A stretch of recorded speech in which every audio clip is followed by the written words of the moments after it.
এটা জানো ইরানের প্রেসিডেন্টের উপর হামলা হয়েছে, অনেকে অনেক ধরনের প্রশ্ন করছে। আমেরিকা এবং ইসরায়েল আউট অফ রেকর্ড আমি কথা বলছি, এটা প্রমাণিত হবে একদিন। আমেরিকা এবং ইসরায়েল তারা কত শক্তিশালী, মেধা কত শক্তিশালী। নিজের দেশের প্রেসিডেন্টকে, যে ইরানকে বলি মুসলমানদের যত দেশ আছে সব দেশের নেতা হচ্ছে ইরান, যাদের মেধা দিক থেকে শক্তির দিক থেকে সেই ইরানে তাদের প্রেসিডেন্টকে হত্যা করেছে। তার মানে মেধার জায়গাটা কোথায় আছে আর আমরা কোথায় আছি? আজকে তুমি এখানে, আমি কি বলছি, আমি কি করছি, সব কিছু তাদের কাছে চলে যাচ্ছে। তার মানে তারা কোরআনকে গবেষণা করছে, তারা গোপন কোরআনকে গবেষণা করছে। আজকে ইসরায়েল কত মানুষ আছে পৃথিবীতে, ইহুদি কত মানুষ আছে? 60,000 ইহুদি তো মেরে ফেলছে কে? হিটলার। ইহুদি মাত্র কত আছে? 40 লাখ। পুরো পৃথিবীকে কন্ট্রোল করছে ইসরায়েল, এটা জানো? এটা আমেরিকা, যখন তোমরা জানো আমেরিকা আগে পৃথিবীর সুপার পাওয়ার ছিল কে? রাশিয়া। স্থায়ী যুদ্ধের পরে আমেরিকা হয়েছে সুপার পাওয়ার। আমেরিকা যখন সুপার পাওয়ার, পৃথিবীর সবচেয়ে বড় রাষ্ট্রের নাম কি বলো তো? পৃথিবীর সবচেয়ে বড় রাষ্ট্রের নাম কি? আচ্ছা, ইন্ডিয়া পৃথিবীর কততম রাষ্ট্র? হ্যাঁ, মানে আয়তনের দিক থেকে ইন্ডিয়া পৃথিবীর কততম রাষ্ট্র? পৃথিবীর প্রথম সবচেয়ে বড় রাষ্ট্র হচ্ছে রাশিয়া, দ্বিতীয় রাষ্ট্র হচ্ছে কানাডা, তৃতীয় রাষ্ট্র হচ্ছে চীন। তোমরা প্রত্যেকবার, যতবার আমি তৃতীয় বলি তোমরা বলো ইন্ডিয়া, দ্বিতীয়বার বলে ইন্ডিয়া, চতুর্থ বলে ইন্ডিয়া, ইন্ডিয়া ইন্ডিয়া। হ্যাঁ, তৃতীয় রাষ্ট্রের নাম কি? চীন। চতুর্থ রাষ্ট্রের নাম কি? ইন্ডিয়া। আর বলবা না, যুক্তরাষ্ট্র। পঞ্চম রাষ্ট্রের নাম কি? ভারত, ব্রাজিল। তোমাদের পৃথিবীতে আয়তনে পৃথিবীর কততম রাষ্ট্র তাহলে? হ্যাঁ, ষষ্ঠ রাষ্ট্র ভারত। পৃথিবীর সবচেয়ে বড় রাষ্ট্র হচ্ছে রাশিয়া। রাশিয়াকে হারিয়ে যখন আমেরিকা ক্ষমতা আসলো, তখন আমেরিকা ব্যাপক আনন্দ করছে, পৃথিবীর সবচেয়ে বড় রাষ্ট্রকে আমরা হারিয়েছি, আমাদেরকে আর ঠেকাবে কে? আমরা সুপার পাওয়ার আজীবন থাকবো। তখন আমেরিকার একজন দার্শনিক ছিলেন স্যামুয়েল হান্টিংটন। তিনি বসে বসে মন খারাপ করে বসে আছে। তো সবাই তাকে জিজ্ঞেস করলো, আপনি মন খারাপ করে বসে আছেন কেন? আমরা আনন্দ করার সময়। তিনি বলছেন, না, আমাদের পতন হবে। সে বলে, আমাদের পতন হবে? বলছে, হ্যাঁ, আমাদের পতন হবে। বলছে, তাহলে আমাদেরকে পতন করবে কে? বলছে, তোমাদেরকে পতন করবে মুসলিম যুবকরা, মুসলিম যুবক যুবতীরা তোমাদেরকে পতন করবে, মুসলিম যুবকরা আমাদেরকে পতন করবে। স্যামুয়েল হান্টিংটন, তার একটা প্রবন্ধ আছে ক্লাস অফ সিভিলাইজেশন, এই বইটা তোমরা পড়বা, ক্লাস অফ সিভিলাইজেশন। এই বইয়ে স্যামুয়েল হান্টিংটন বলেছেন আমেরিকা দুইটা থিওরি গ্রহণ করেছে যে মুসলিম যুবকদেরকে ধ্বংস করার জন্য, যুবক যুবতীদেরকে ধ্বংস করার জন্য। প্রথম যে থিওরিটা সেটি হচ্ছে মুসলিম যুব সমাজকে কাটা দিয়ে কাটা ফোয়া, মানে মুসলিম দিয়ে মুসলিমদেরকে ধ্বংস করা। তখন তারা একটা থিওরি করলো যে মুসলমানদেরকে এটা কনফিউজড করে দিতে হবে। তখন তারা একটা গবেষণাগার করলেন, সেখানে সবচেয়ে সুন্দর সুন্দর বড় বড় দাড়িওয়ালা খ্রিস্টান, তাদেরকে শুধু কোরআন এবং হাদিসকে গবেষণার জন্য রেখে দিয়েছে। এদেরকে কোরআন হাদিস শিখিয়ে এদেরকে বিভিন্ন দেশে পাঠিয়ে দিচ্ছে, যাও তোমরা যাও, তোমাদের চেহারা সুন্দর, তোমরা যখন কোথাও যাবা কোরআন হাদিসে কথা বলবা, তখন সবাই বিভ্রান্ত হয়ে যাবে, কোনটা ইসলাম, এটা ইসলাম নাকি এটা ইসলাম। যখন যারা সত্যিকারে যারা মুসলিম, যারা আল্লাহর আইনকে বাস্তবায়ন করতে চাইবে, তারা কনফিউজড হয়ে যাবে। এই জন্য দেখবা যে এখন ইসলাম নিয়ে অনেক বিভ্রান্তি না, অনেক বিভ্রান্তি না। হ্যাঁ, আমরা কোন দিকে যাব, এটা ইসলাম নাকি এটা ইসলাম, কোনটা ইসলাম? এইটা তাদের থিওরি। তারা কুয়েতকে আক্রমণ করার জন্য ইরাককে অস্ত্র দিয়েছে, যে তোমরা কাকে আক্রমণ করো? কুয়েতকে আক্রমণ করো, অস্ত্র নাও। এরপর কুয়েতকে ধ্বংস করার পর ইরাককে বললো যে তোমাকে যে অস্ত্র দিয়েছে অস্ত্রগুলো দাও। পরে সাদ্দাম হোসেনকে ধ্বংস করে দিল, মুসলমানদের ধ্বংস করে দিল। ইসরায়েলের উপরে যে ইরানে যে ক্ষেপণাস্ত্র হামলা করেছে, সবগুলো ক্ষেপণাস্ত্র কে ঠেকেছে জানো? বলো তো, জানো? পার্শ্ববর্তী রাষ্ট্র, মুসলিম রাষ্ট্র, নাম কি জানো? মরক্কো। ইসরায়েলের উপর ইরানে ক্ষেপণাস্ত্র হামলা, তার 90% ক্ষেপণাস্ত্র ধ্বংস করছে মরক্কো। দেখো মুসলিম দিয়ে মুসলমানদের কীভাবে ধ্বংস করছে, এই তাদের থিওরি। আর দ্বিতীয় থিওরি হচ্ছে মুসলমান যুব সমাজকে নৈতিকতা ধ্বংস করে দিতে হবে, আর এর জন্য ইন্টারনেটকে অ্যাভেলেবেল করে দিতে হবে। ইন্টারনেটকে যদি অ্যাভেলেবেল করে দেওয়া যায়, তাহলে মুসলিম যুবকরা তার ঘরে বসে বসে একটা সিনেমা হল বানিয়ে ফেলবে। সে যখন পর্নোগ্রাফি দেখবে, সে যখন খারাপ কিছু দেখবে, তখন কোরআন হাদিস পড়তে হবে সেটা সে ভুলে যাবে।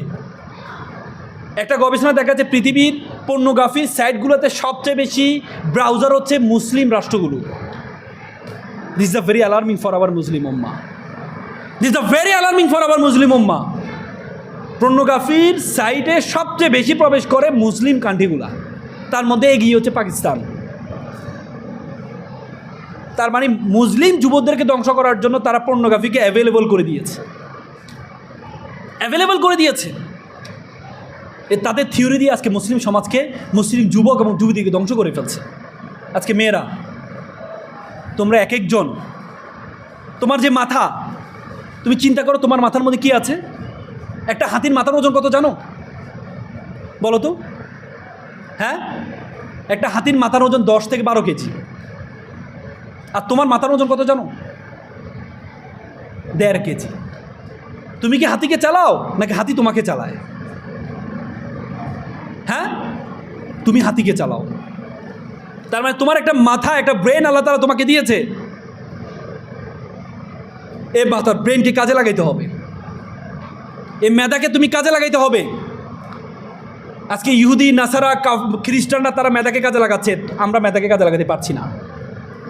ফরিদুদ্দিন বলেছে, উনসু মাসলু বেজা হার দারগাহা হার তুরিগো বাজে গো খুদ নেশা। পৃথিবী যাকে খুঁজে বেড়াচ্ছে, তুমি সেই ব্যক্তি, তুমি তোমাকে খুঁজে বের করো, তুমি তোমাকে খুঁজে বের করো। কোথায় আছো চিন্তা করার দরকার নাই। মাথার মধ্যে তোমাদেরকে সেট করে দিয়েছে, তোমরা মুসলিম, তোমরা এই ভারতে তোমাদের সরকার আইপিএস অফিসার তোমরা হতে পারবে না, তোমরা আইপিএস ক্যাডার হতে পারবে না, তোমরা ভালো সরকারি জব পাবে না। তোমাদের মাথা সেট করে দিয়েছে। সেই মুসলিম, সেই ভারতের মতো রাষ্ট্রে এপিজে আবুল কালাম মুসলমান এই রাষ্ট্রপতি হন নাই। কিসের কারণে? চেহারার কারণে। চেহারার কারণে। কিসের কারণে হয়েছেন? তার যোগ্যতার কারণে। মনে করবা 9কে 10 বানানো যায়, 5কে 10কে কখনো 5 বানানো যায় না। তুমি যখন কম্পিটিশনে যাবা, তুমি হয়তো 10 পেয়েছো, তোমাকে 9 বানাইতে পারবে, কিন্তু তোমাকে 5 বানাইতে পারবে না। তুমি এমন যোগ্যতা অর্জন করবা, এমন নাম্বার তুমি পাবা, তোমাকে নিতে তারা বাধ্য হবে, তোমাকে নিতে বাধ্য হবে। আমি কেন বলছি ঢাকা বিশ্ববিদ্যালয়ে এবং বাংলাদেশের সবচেয়ে বড় বড় জায়গায় মাদ্রাসার স্টুডেন্টরা ভালো করছে কেন জানো? কারণ মাদ্রাসার স্টুডেন্টের ব্রেনটা আল্লাহ তাআলা শুদ্ধ করে রেখেছে, তাদের ব্রেনের মধ্যে খারাপ কিছু নাই, এই জন্য পুরো ব্রেনটা তারা এদিকে মনোনিবেশ করতে পারে। তোমাদের কিন্তু মাথার মধ্যে খারাপ কিছু নেই, তোমাদের পুরো ব্রেনটা তোমরা যদি কাজে লাগাও, তাহলে তোমরা এক একজন এক একটা অস্ত্রতে পরিণত হবা। আর তোমরা কি করো? এদিক ওদিকে ঘুরে বেড়াও, সময় নষ্ট করো। আমি একটি গল্প একটু আগে বলেছিলাম, আমি মুম্বাইতে গিয়েছিলাম, একটা চিড়িয়াখানা দেখলাম, ডারউইন চিড়িয়াখানা। সেখানে দেখলাম কীভাবে বানর ধরার প্রক্রিয়া দেখাচ্ছিল। একটা খাঁচার মধ্যে কিছু বাদাম রাখা হয়েছে, একটা ছোট্ট ছিদ্র রাখা হয়েছে। বানর যখন বাদামটা নিতে যায়, তখন তার হাতটা বড় হয়ে যায়, তখন সে হাতটা বের করতে পারে না, পরবর্তী সে ধরা খেয়ে যায়। সে চাইলে হাতটা বের করতে পারে, কীভাবে বলো তো? বাদামকে ছেড়ে দিলে, কিন্তু সে বাদামের লালসা ছাড়তে পারে না। তোমাদের লাইফের অনেক বাদাম আছে। Facebook is a one kinds of বাদাম, আড্ডা is a one kinds of বাদাম, serial is a one kinds of বাদাম, television is a one kinds of বাদাম।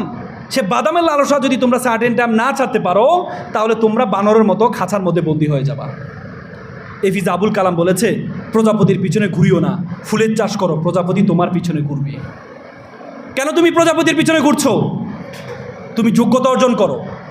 যার পিছনে তুমি এখন ঘুরছো, প্রত্যেকে তোমার পিছনে ঘুরবে।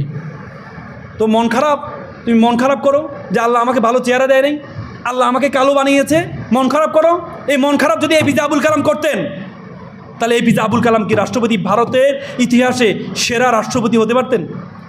ভারতের ইতিহাসে আর কোনোদিন এত বিশাল মনের, এত বিশাল মাপের রাষ্ট্রপতি কখনো হবে না। এপিজে আবুল কালাম, সে যদি তার চেহারার কথা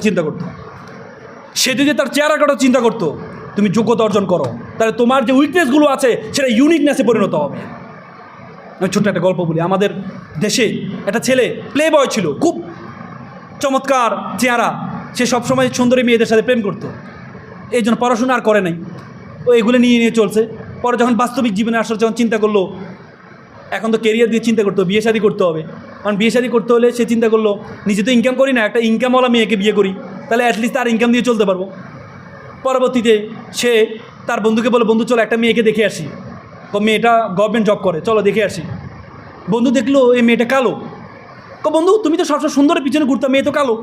কার যা বেটা, জাতের মেয়ে কালো ভালো, নদীর জল গোলা ভালো।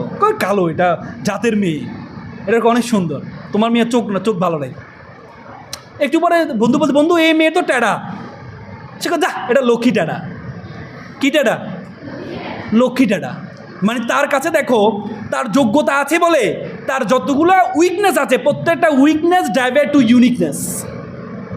ইউনিকনেসে পরিণত হয়েছে। তুমি কালো, তুমি চেহারা সুন্দর না, এটাকে করবা না। যারা সুন্দর, সক্রেটিস একটা কথা, beauty can not escape of ক্লামিনি, সৌন্দর্য কখনো কলঙ্ক থেকে মুক্ত থাকতে পারে না। গোলাপ ফুলে কি কাটা থাকে? সৌন্দর্য কলঙ্ক থাকে। আল্লাহ তাআলা তোমাকে সুন্দর করে নাই, কিন্তু তোমাকে যে যোগ্যতা দিয়েছে, তোমাকে যে ব্রেন দিয়েছে, সেই ব্রেনটা তুমি কাজে লাগাও, সেই ব্রেনটা কাজে লাগাও। দেখবা সরকারি চাকরিতে যে মেয়েগুলো করে, প্রত্যেকটা মেয়ে দেখতে তো ভালো না, কিন্তু আল্লাহ তাআলা তারা তাদের ব্রেনকে কাজে লাগিয়েছে। তোমরা তোমাদের ব্রেনকে কাজে লাগাও, তোমরা তোমাদের ব্রেনকে কাজে লাগাও।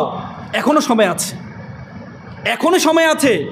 তুমি কি কারো অধীনস্থ থাকবা নাকি অন্যকে অধীনস্থ বানাবা, সেটি নির্ভর করে তোমার উপরে। তুমি কি হতে চাও?